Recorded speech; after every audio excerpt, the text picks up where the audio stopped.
जो जंगलों की पुरअसरार दुनिया में खो जाना पसंद करती थी। कैमरा उसके हाथ में एक जादू की छड़ी की तरह था, जो हर लम्हे को हमेशा के लिए जिंदा कर देता। मगर एक दिन उसका यह शौक उसे ऐसी मंजिल तक ले गया जहां से वापसी आसान नहीं थी।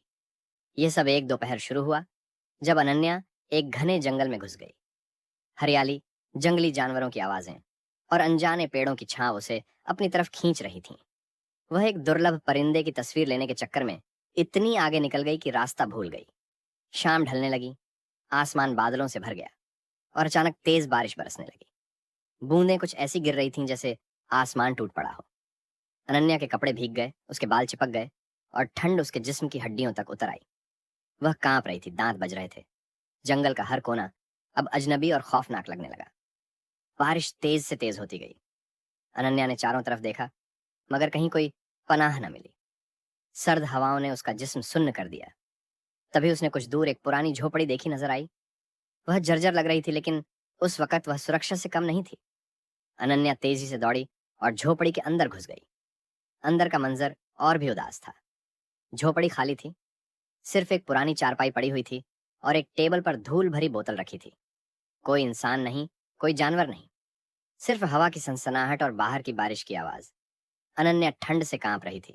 उसके कपड़े पानी से तरबतर थे और हवा की सर्दी उसे बीमार करने पर तुली थी। उसने बोतल पर नजर डाली।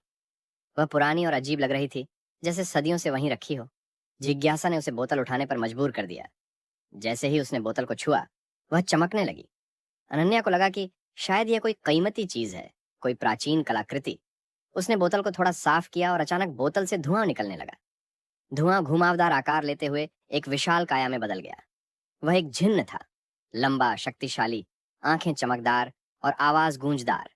अनन्या डर से पीछे हट गई। उसे लगा कि यह कोई भूत है, कोई जंगली आत्मा। उसकी चीख जंगल में गूंज उठी, लेकिन जिन्न ने धीरे से उसका हाथ पकड़ा और उसे शांत किया। जिन्न ने खुद को निवासक समुदाय का जिन्न बताया, जो सदियों से बोतल में कैद था। लेकिन तीसरी इच्छा उसे खुद पूरी करनी पड़ती थी। अगर वह इच्छा पूरी न हुई तो इंसान को अपनी जान गंवानी पड़ती थी। यह एक सौदा था, इच्छाओं के बदले एक कीमत। अनन्या चौंक गई। वह सोचने लगी कि ऐसा कौन सा जिन्न है जो अपनी इच्छा खुद पूरी नहीं कर सकता और एक इंसान की मदद मांगता है। जिन्न ने बताया कि उसकी तीसरी इच्छा उसकी आज़ादी से जुड़ी है। उसे बोतल से मुक्त होने के लिए इंसान की मदद चाहिए। अनन्या ने ज्यादा न सोचते हुए अपनी पहली इच्छा जताई। उसके कपड़े भीग चुके थे, ठंड लग रही थी। वह चाहती थी कि जिन्न गर्मी का कोई इंतजाम करे ताकि उसके कपड़े सूख जाएं और ठंड न लगे। जिन्न ने ताली बजाई और झोपड़ी में एक आग जल उठी।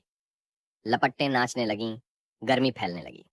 अनन्या ने आग के सामने अपने कपड़ों और जिस्म को सुखाया। ठंड भाग गई और वह राहत महसूस करने लगी। कुछ देर बाद जब उसके कपड़े सूख गए और गर्माहट का एहसास हुआ, तो उसने अपनी दूसरी इच्छा बताई। वह अपनी माँ से मिलना चाहती थी, जो 10 साल पहले गुजर चुकी थी। जिन्न ने फिर ताली बजाई और अनन्या की माँ उसके सामने प्रकट हो गई। अनन्या की आंखें भर आईं। वह खुशी से रोने लगी।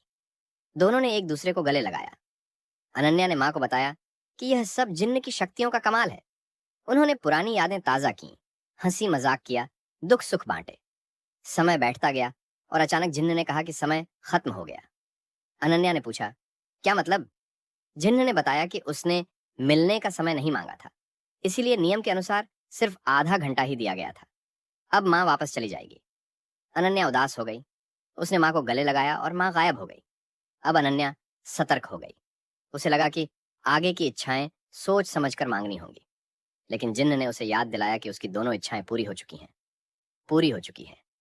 अब बारी उसकी इच्छा पूरी करने की थी। अनन्या ने कहा, बताओ क्या करना है? जिन्न ने खुलासा किया कि एक निवासक जिन्न तभी आजाद हो सकता है जब कोई इंसान उसके साथ संभोग करे। अनन्या स्तब्ध रह गई। यह कैसी इच्छा थी? वह कभी ऐसा नहीं कर सकती थी। जिन्न ने चेतावनी दी कि अगर ऐसा न हुआ तो अनन्या एक दिन के अंदर मर जाएगी। दोनों की जान बचाने के लिए यह जरूरी था। अनन्या ने पूछा, अगर संभोग किसी इंसान से ही करना है तो तुम किसी और से क्यों नहीं कर लेते? जिन्न ने कहा, जिसकी इच्छाएं पूरी की गई हों उसी के साथ संभोग से मुझे मुक्ति मिलती है। अनन्या ने और पूछा, अगर मेरी जगह कोई लड़का होता तो क्या तुम उसके साथ भी ऐसा करते? जिन्न ने हाँ कहा। मुझे सिर्फ आजादी चाहिए, लिंग से कोई फर्क नहीं पड़ता। अनन्या सोचने लगी, शायद जिन्न सच कह रहा है। ये वासना नहीं, आजादी की चाह है। और अब उसकी जिंदगी जिन्न के हाथों में थी। आखिरकार वह सहमत हो गई। पूरी रात वे दोनों संभोग में लिप्त रहे। झोपड़ी की दीवारें उनकी सांसों से गूंज उठीं। अनन्या की चीखें जंगल में फैल गईं, लेकिन वहां कोई सुनने वाला नहीं था। रात की गहराई में वे एक दूसरे से लिपटे रहे, जुनून और मजबूरी का मिश्रण। सुबह हुई। सूरज की किरणें झोपड़ी में घुसीं। जिन्न अब एक सामान्य इंसान में बदल चुका था। खुद को देखकर वह खुशी से उछल पड़ा। वह आजाद था, सदियों की कैद से मुक्त। अनन्या भी उसे देखकर खुश हुई, लेकिन तभी उसे कुछ अजीब महसूस हुआ। जिस्म बदलने लगा और वह खुद एक जिन्न में तब्दील हो गई। अनन्या हैरान हो गई। गुस्से में उसने पूछा, यह क्या हो रहा है? लेकिन अब इंसान बन चुका। जिन्न बोला कि उसे इस बारे में कुछ नहीं पता। वह झोपड़ी से निकलकर चला गया और जंगल में गायब हो गया। अनन्या अब जिन्न बन चुकी थी और वह बोतल में हमेशा के लिए कैद हो गई। असल में जिन्न ने पूरी सच्चाई नहीं बताई थी। जो कोई जिन्न के साथ संभोग करता, वही खुद जिन्न बन जाता और पुराना जिन्न इंसान। ये एक धोखा था, आजादी के लिए खेला गया खेल।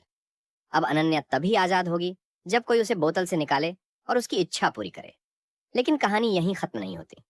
अनन्या की कैद की शुरुआत थी, एक नई जिंदगी, बोतल में बंद होकर। वहां सदियों तक इंतजार करती रही। जंगल बदलता रहा, मौसम आते जाते रहे, लेकिन बोतल वहीं टेबल पर रखी रही। क्या आप उस जंगल में जाना चाहेंगे? अगर आपको यह बोतल मिल जाए तो आप क्या करेंगे? नीचे कमेंट में बताना। अगर आपको हमारी मेहनत और यह वीडियो पसंद आई तो एक लाइक जरूर करें। ऐसी और बढ़िया बढ़िया वीडियो देखने के लिए हमारे चैनल को करें सब्सक्राइब और कमेंट में बताइए आपको वीडियो कैसी लगी।